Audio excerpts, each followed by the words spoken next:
Oi pessoal, tudo bem? Eu sou o Matheus e hoje eu vou dar aqui a nossa oitava aula do curso Noções Básicas de Doutrina Espírita.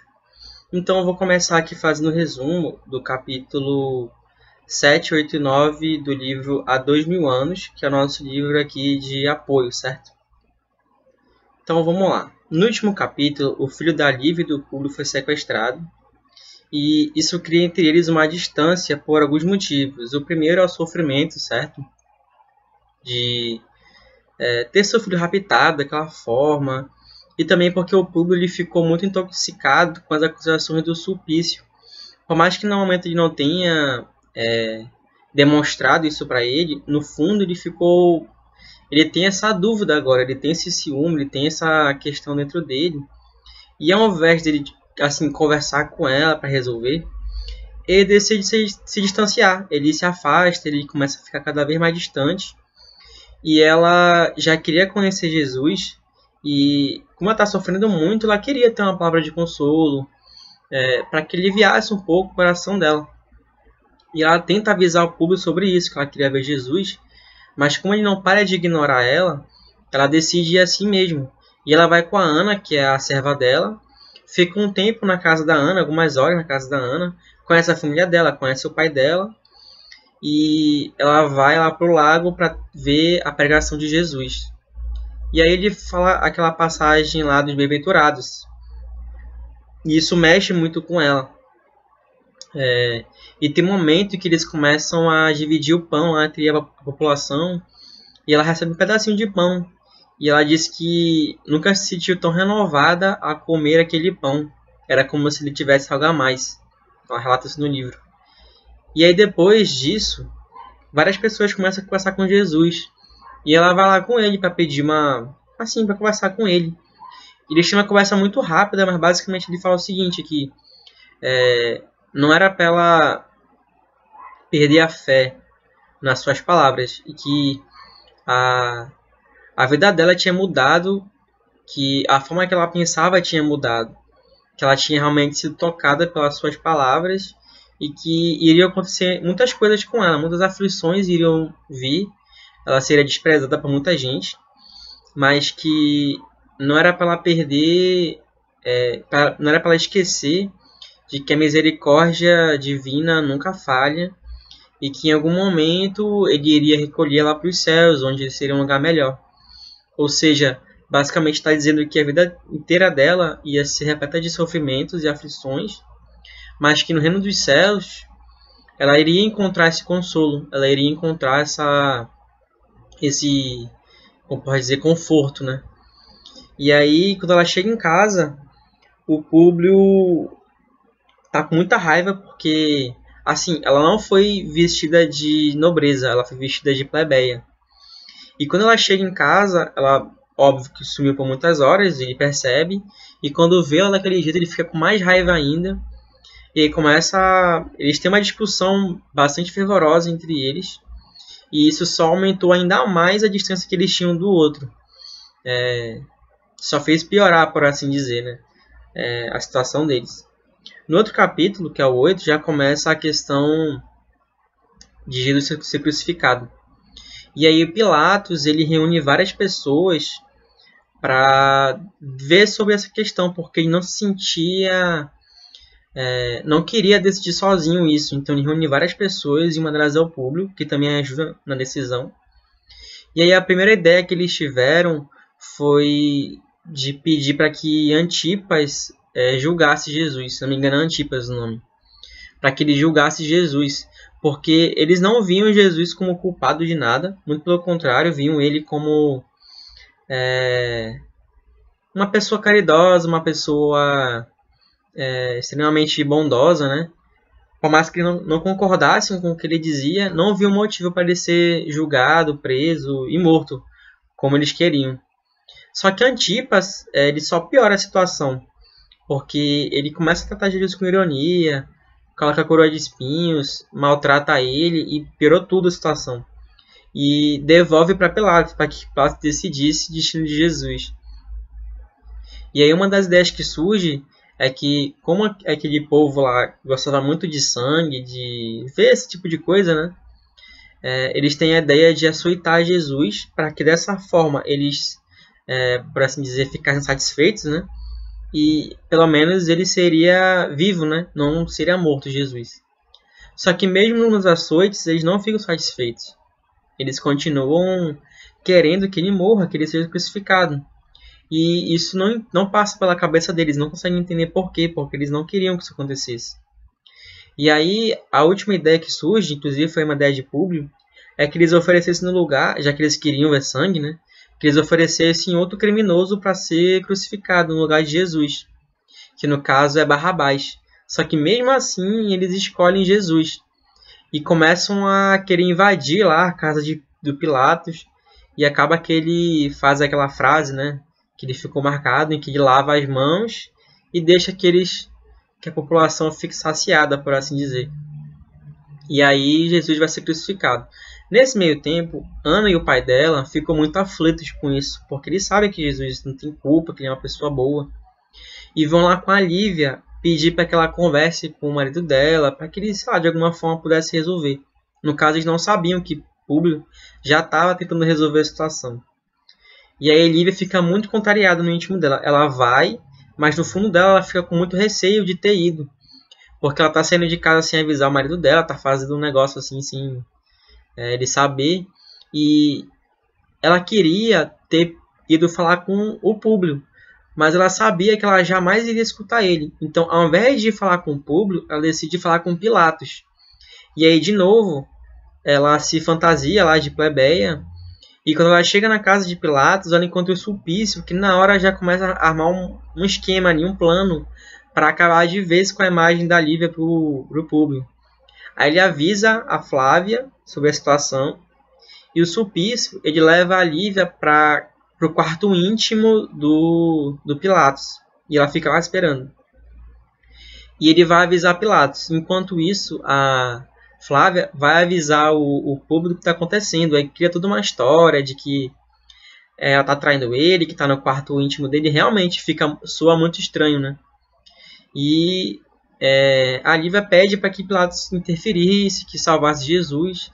E aí ele explica para ela que ele tentou fazer de várias formas para que Jesus não fosse crucificado, mas que infelizmente não conseguiu. Só que aí ele tenta agarrar a Lívia nisso tudo, né? Porque ele, né, muito vaidoso, acha que todas as mulheres devem servir ele por algum motivo, né? Ele tem essa cabeça dele. Só que ela é muito firme com Pilatos e fala que é para ele ter respeito com uma mulher casada, que tem filhos e tudo mais. E que mesmo que ela não fosse, que ele tivesse respeito por uma mulher. E ela pega e vai embora bastante irritada e triste porque não conseguiu resolver a situação e que Jesus ia ser crucificado. Mas quando ela vai embora, quem estava ali observando era Públio, né? E ele vê ela saindo do quarto íntimo do Pilatos, vestida de plebeia de novo. E aí ele já, para isso, realmente, qualquer pessoa que visse isso ia achar estranho, né? E aí ele já tem a certeza de que ela tinha traído ele e vai para casa correndo. Quando Lívia chega em casa, ela consegue ver do longe lá toda a crucificação de Jesus. E tem um momento em que ela vê uma grande luz, como se fossem vários anjos que vieram recolher a alma de Jesus, né? E aí ela fica muito, muito triste quando Jesus morre, porque ela queria continuar ouvindo as suas pregações, continuar ouvindo os seus ensinamentos. E aí ela chora bastante devido a isso, e aí chega Públio com muita raiva, humilha muito ela, fala um monte de coisa, nem sequer deixa ela se justificar, ela se explicar. Ele simplesmente, enfim, ele fala que ele só não matou ela ainda, porque ele não quer deixar a filhinha dele sem uma mãe. Então a única função na casa, a partir daquele momento, seria ser mãe.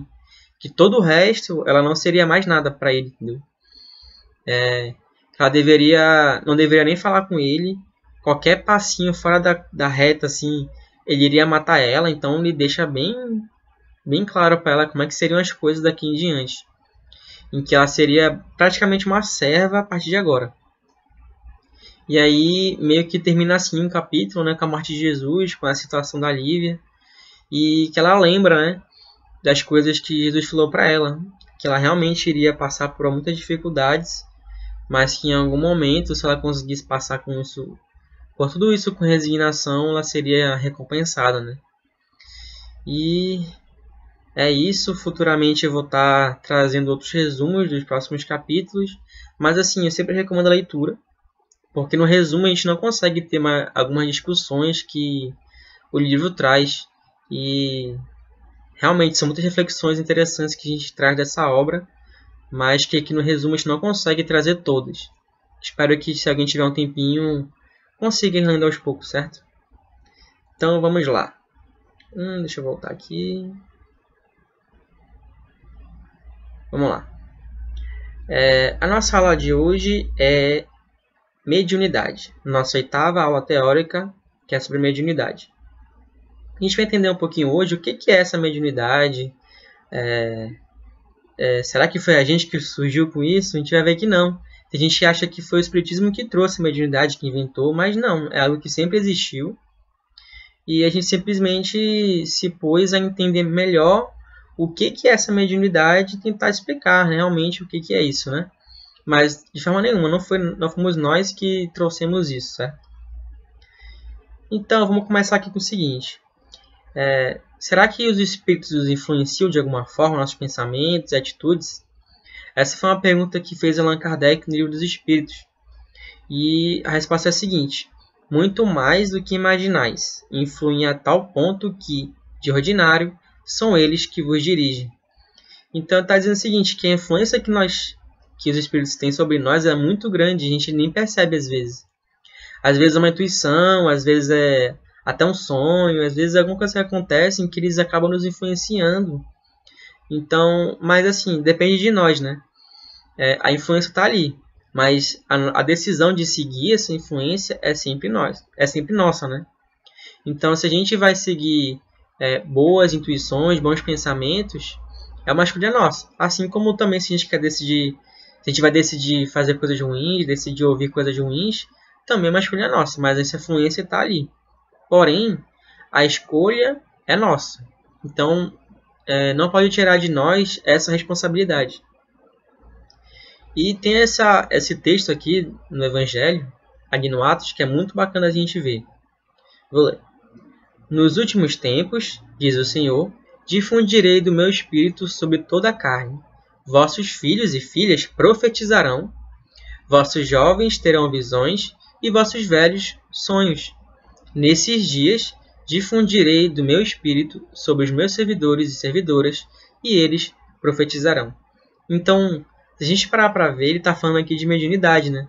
Que a gente vai ver que são essas habilidades, por assim dizer, que parecem estranhas, parecem sobrenaturais, mas que a gente vai ver que não é. Que é tudo muito normal e natural. E o que fala Allan Kardec? Ele fala que a mediunidade nada mais é do que a faculdade daqueles que são médiuns. Ou seja, uma habilidade daquelas pessoas que são médiuns. E o que são esses médiuns? São aquelas pessoas que servem de intermediários, de alguma forma, entre os encarnados e os desencarnados, entre os vivos e os mortos. E também comenta o seguinte, que é bastante interessante, que como toda faculdade, ou seja, toda habilidade, ela pode ser usada para o bem ou para o mal. Então depende de mim usar isso da forma que eu achar melhor, por assim dizer. Então, dependendo de quem eu sou, eu vou usar isso para ajudar os outros, ou então eu vou usar isso para mim mesmo, para me beneficiar. Então, não é algo que, tipo assim, vai ser sempre usado para o bem ou para o mal. Depende de quem usa. Assim como, por exemplo, uma ferramenta, como o carro, por exemplo, ele pode ser usado para o bem, para nos transportar por aí, ou para o mal. Tem gente que usa o carro para fazer assaltos, por exemplo. Mas será que a culpa é do carro ou de quem usa? Então, mesma coisa com a mediunidade. Não é algo errado, não é algo ruim. Quem define o seu uso, quem define a sua finalidade, somos nós. Então, é isso que a gente tem que ter em mente o tempo todo, certo? O que diz aqui Leon Denis? Ele fala o seguinte, que mediunidade são várias faculdades, várias habilidades que nos permitem uma comunicação com o mundo invisível. E Emmanuel fala o seguinte, fala que a mediunidade é uma luz que é derramada sobre a carne, né? Que ela vem do Divino Mestre. Então, aqui a gente vê várias, por assim dizer, visões do que é a mediunidade, mas para fazer um resumo, são várias habilidades que a gente tem para se comunicar com outro plano, de alguma forma. E o médium nada mais é do que um intermediário, aquela pessoa que usa essas faculdades de alguma forma. E agora, pessoal, a gente vai ver aqui um vídeo que explica um pouquinho mais sobre o que é mediunidade. Então, vou colocar aqui para vocês o vídeo.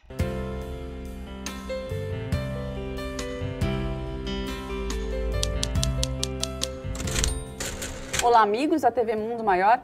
Mediunidade é um assunto que sempre gera muitas dúvidas e nós recebemos com frequência e-mails e mensagens de espectadores com vários questionamentos sobre o tema. E para esclarecer algumas questões sobre este assunto, recebemos hoje a expositora espírita Celina Sobral.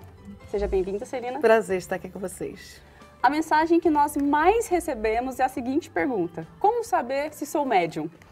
Pois é, não existe uma forma, se alguma coisa marcada no físico ou mesmo no espiritual que diga, olha, aquela pessoa é médium. Não é assim. Mas antes, estudando Kardec e outros grandes nomes também do espiritismo, é dito que todos nós somos um pouco médiums. Talvez não todos ostensivos, né? Alguns não ostensivos. Mas o médium quer dizer medianeiro entre duas coisas. Então, entre o lado material e o lado espiritual.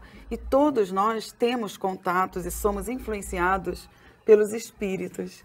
Então, nós temos, vamos dizer, entre aspas, o dom maior ou menor de ter esse contato com a espiritualidade.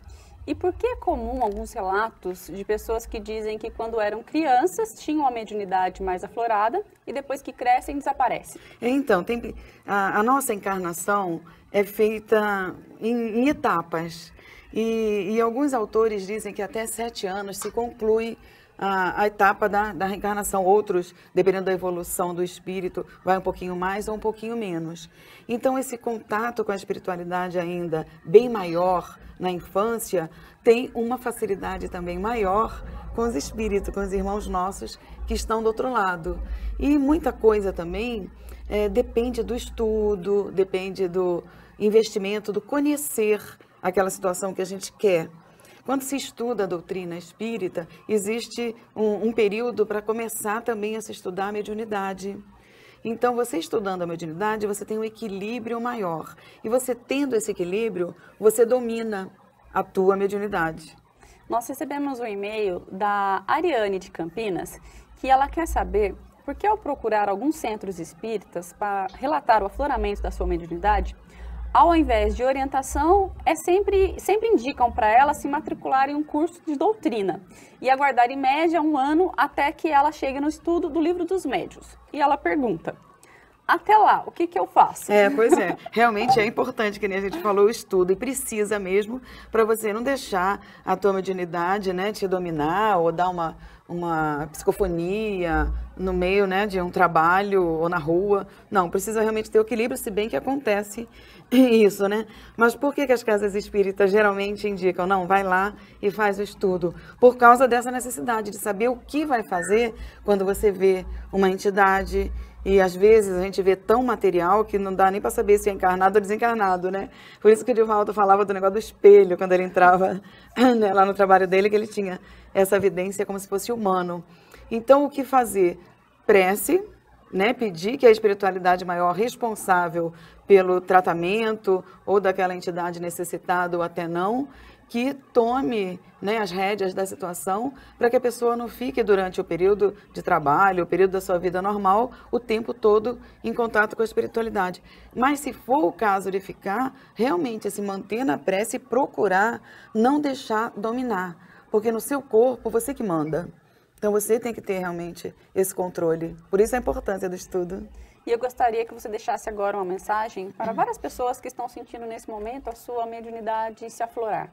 Eu peço primeiro que elas confiem no alto, nos seus mentores, na espiritualidade superior, em Jesus, em Deus, obviamente.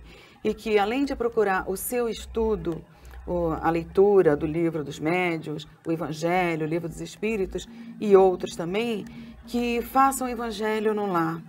Porque o estudo do Evangelho no lar, que a gente fala no lar, mas às vezes pode ser feito no hotel, se estiver viajando, pode ser feito, né, naquele horário, naquele dia programado com a espiritualidade, dentro até da sua mente, da sua condição, para que tenha realmente essa paz no coração, essa paz no espírito e não tenha medo dos espíritos, não tenha medo da sua mediunidade, porque em tudo tem a misericórdia divina e nós nunca estamos sozinhos. Então os nossos mentores, os nossos anjos da guarda estão conosco também e muito a nossa energia, a nossa vibração vai determinar o que a entidade que está influenciando vai poder atuar ou não, vai poder fazer ou não. Então manter a mente e a energia elevada, o pensamento, se manter em prece e sempre confiar em Deus. Muito obrigada, Celina. Obrigada, eu. Então, pessoal, vamos entender agora qual que é o objetivo dessa mediunidade. Como a gente sabe, esse tipo de coisa não vem à toa. Tem sempre um propósito por trás. E um dos propósitos que a gente sabe é que nos auxilia a fazer o bem, tanto para os encarnados quanto para os desencarnados. Mas como assim? Então, como a gente vai ver mais futuramente, existem vários tipos de mediunidade, mas todas elas podem ser usadas para nos ajudar. Podem ser usadas para ajudar alguma pessoa que precisa, que está realmente atrás de uma palavra de consolo, por exemplo, ou às vezes atrás de uma cura. Então, o que importa mesmo é que todas elas de alguma forma podem ser usadas para fazer o bem, para fazer a caridade. Mas não só dos vivos, mas também dos desencarnados. Como a gente sabe, existem vários irmãos nossos que estão em sofrimento e que estão desencarnados. E que muitas vezes a gente pode usar essa mediunidade para auxiliar esses espíritos que estão aí, há não sei quanto tempo já em sofrimento.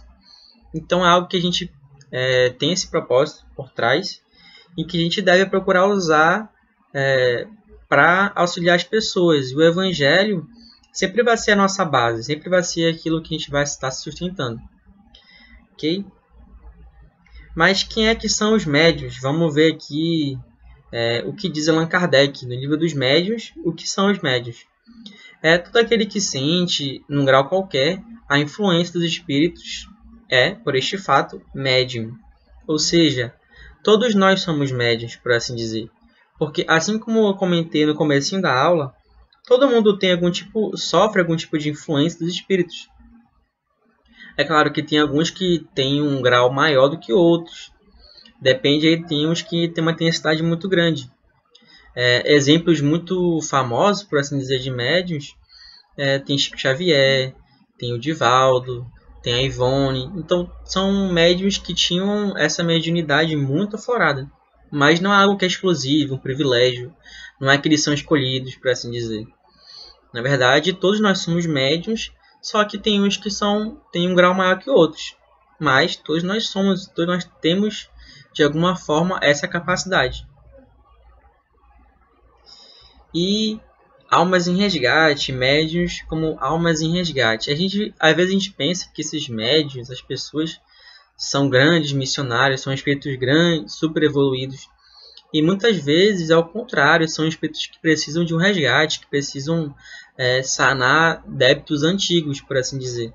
É claro que tem alguns que são realmente por missão, vêm para auxiliar a humanidade. Mas a grande maioria de nós vem com essa faculdade, com essa habilidade, para que nos ajude a fazer o bem. É como se fosse uma facilidade, por assim dizer, que a gente vem para que a gente consiga fazer o bem a muitas pessoas. E muitas vezes é a gente que pede para esse tipo de faculdade, para esse tipo de mediunidade, quando a gente está lá no plano espiritual. A gente pede, não, eu quero vir com tal habilidade para que eu consiga fazer o bem a muitas pessoas. Só que muitas vezes a gente acaba, quando reencarna, esquecendo disso, acaba desvirtuando isso. Mas não muda o fato de que se a gente nasceu com essa capacidade mais aflorada por algum motivo. E sempre é para o bem. Então, que a gente tenha isso em mente, que o objetivo disso tudo é fazer o bem ao próximo, né? Fazer a caridade. E não para nós mesmos, né? É a caridade para o próximo. não para nós mesmos, que muitas pessoas, infelizmente, acabam utilizando para benefício próprio. E isso vai de encontro com o propósito da mediunidade, que é, por assim dizer, né, dai de graça o que aquilo de graça recebestes. Então, a gente vem com isso para que a gente auxilie os outros. Só que, infelizmente, né, isso é antigo, muitas pessoas utilizam para seu próprio benefício. Então, assim, como eu comentei no começo, é uma escolha da pessoa. Ela pode usar da forma que ela achar melhor, por assim dizer. Mas o objetivo original não era esse. Mas, como é uma ferramenta, uma habilidade que a pessoa pode usar, tem gente que usa mesmo para benefício próprio, até mesmo para o mal, para fazer mal para outras pessoas. Mas ela só está adquirindo mais e mais dívidas para com o Criador, que confiou nela esse tipo de habilidade, né? E evangelização do médium. Então, a primeira coisa que o médium tem que fazer, todos nós, na verdade, né? Temos que nos evangelizar, buscar fazer reforma íntima, buscar nos melhorar. Porque se eu ainda não consigo nem me ajudar, no sentido assim, é igual quando a gente está no avião. Quando a aeromoça está explicando lá, se acontecer alguma coisa, a primeira coisa que você tem que fazer é colocar em você a máscara de oxigênio, para depois colocar para depois ajudar os outros. Porque senão você vai morrer sufocado e não vai ajudar ninguém. Então aqui é a mesma coisa, a gente tem que buscar ter um equilíbrio, buscar ter mais conhecimentos, para que a gente consiga realmente usar para os outros de uma forma realmente melhor nossa mediunidade. Porque senão a gente vai acabar vai querer ajudar e não vai ajudar muito, entendeu? É como tudo na vida. Para o médico atuar, ele tem que estudar muitos anos. Então muitas vezes o médium tem que ter essa consciência de que ele tem que ter esse conhecimento, tem que ter essa iluminação interior, principalmente, para que ele consiga ajudar melhor os outros. Então, às vezes as pessoas querem pular essa etapa e é importante a gente ter esses conhecimentos, ter essa noção, até para que a gente afaste de nós algumas vaidades, afaste o egoísmo, o orgulho, até mesmo o personalismo, para a gente não achar que a gente é o cara, que a gente é o melhor. E sim buscar cultivar essas qualidades que nos aproximam de Deus e, por consequência, vão nos deixar mais próximos dos bons espíritos. Aqueles espíritos mais superiores vai ser mais fácil para eles até nos ajudarem.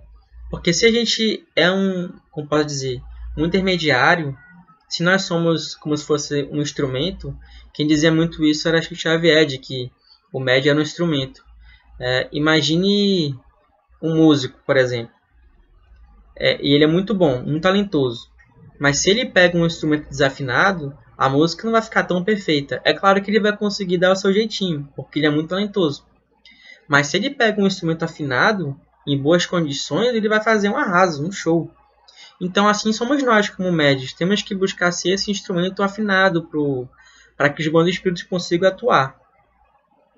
E como é que a gente busca essa afinação? Estudando, nos iluminando, fazendo reforma íntima. Por isso que é tão importante nós nos evangelizarmos, correto? O médium estudo, né?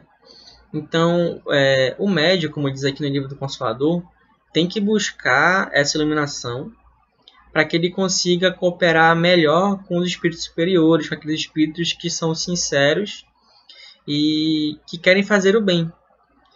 Que se ele não buscar esse estudo, se for algo desequilibrado, ele vai começar a atrair não espíritos bons, mas o contrário, começa a atrair espíritos que estão mais em sintonia com ele. Porque se eu sou uma boa pessoa, se eu busco fazer coisas boas, eu começo a atrair espíritos assim. Mas se eu sou uma pessoa muito egoísta, só quero me beneficiar, eu começo a atrair espíritos assim também para mim. Então aqui que é algo que é importante, que também aqui no livro do Consolador, que a mediunidade ela não deve ser usada para brincadeiras, não deve ser usada para curiosidades, para saciar, né? Às vezes as pessoas querem brincar com isso, têm curiosidade e acham que é uma brincadeira, mas não é. É algo sério. tem que ser feita em lugar apropriado, tem que ser feita em momentos apropriados e com fins úteis. Porque, como eu comentei anteriormente, os bons espíritos eles são atraídos por essas coisas, por algo que é sério, por algo que é bom. Eles nunca vão estar ligados em brincadeiras e em coisas que só vão querer saciar a nossa curiosidade. Porque eles querem fazer o bem para muitas pessoas. Então, a partir do ponto que eu começo a usar para mim mesmo, para brincadeiras, eu começo a atrair espíritos que vão querer me enganar, que vão querer se aproveitar da minha falta de conhecimento. Então, tudo isso a gente desenvolve buscando esse conhecimento, buscando me iluminar interiormente. Eu evito tudo isso. Porque, imagine comigo, se aqui no mundo dos vivos tem muitas pessoas que nos enganam, imagine em um outro mundo em que eu não consigo ver. Então é por isso que é importante a gente ter esse preparo, a gente ter essa consciência, esse estudo, para que a gente consiga filtrar realmente os espíritos superiores dos espíritos que ainda estão um pouquinho atrasados, correto? Então, tem algumas espécies aqui de mediunidade. Tem os médiuns sensitivos, que são aquelas pessoas que conseguem sentir a presença de espíritos. Até a gente algumas vezes sente, né? Algum arrepio, coisa assim, é algo até bem comum. Tem aqueles médiuns que são inconscientes, que eles reproduzem os fenômenos contra a sua vontade, muitas das vezes. Às vezes eles nem percebem, às vezes eles não querem, e acaba se manifestando. E tem aqueles espíritos, aqueles médiuns, que eles até controlam assim, o momento que vai acontecer. E a gente não pode esquecer, pessoal, que é o nosso corpo, correto? Então, esses fenômenos que acontecem só podem acontecer se a gente querer. Se está acontecendo sem que a gente queira, contra a nossa vontade, é porque a gente tem que buscar conhecer melhor essa faculdade, tem que buscar estudar mais, nos iluminar, para que a gente possa desenvolver esse controle do nosso corpo, porque, como eu comentei, é algo que a gente controla, é o nosso corpo, a gente consegue controlar, basta a gente começar a aprender como fazer isso. Mas se acontece sem a gente querer, é porque tem alguma coisa errada e a gente tem que buscar esse controle de novo, correto? Então, a gente pode dividir os médios em duas categorias. A primeira são os médios de efeitos físicos e a segunda de efeitos inteligentes. E o que são esses efeitos físicos? São aqueles que têm, por exemplo, assim, mexe uma cadeira, faz um barulho. Esses são de efeitos físicos, né, que a gente... E são aqueles curadores, por exemplo, que é bastante comum às vezes, esses médios que curam. Tem médios passistas, que de alguma forma também são curadores, né? E os outros são de efeitos inteligentes, que são aqueles que ouvem espíritos, que veem os espíritos, que falam, aqueles que escrevem, que, por exemplo, Chico Xavier, ele escrevia. Tem os inspirados, aqueles que têm uma inspiração muito forte, uma intuição muito forte, de alguma forma também mediunidade. E agora que a gente vê esse bocado de tipo de mediunidade, né? Será que existe alguma que é melhor que a outra? Alguma que é top, por assim dizer? E a verdade é que não, que todos os tipos de mediunidade que a gente acabou de ver são muitos bastante comuns.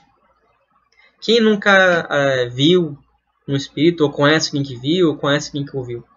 Mas a verdade é que não existe uma que seja melhor que a outra, todas elas são para agregar, todas elas são boas para a gente fazer a caridade. Então, não tem por que a gente ter isso, né? Tipo, se eu tivesse vindo com tal tipo de mediunidade ia ser melhor. Não, você já nasceu com um tipo que lhe cabe, com um tipo que é bom para você. É igual aquela parábola dos talentos, né? Cada um recebeu os talentos de acordo com as suas habilidades e com a sua capacidade, por assim dizer. Teve um que recebeu 10 e teve um que recebeu só 1. Mas todos nós recebemos esses talentos e temos que usar para o bem, para multiplicar.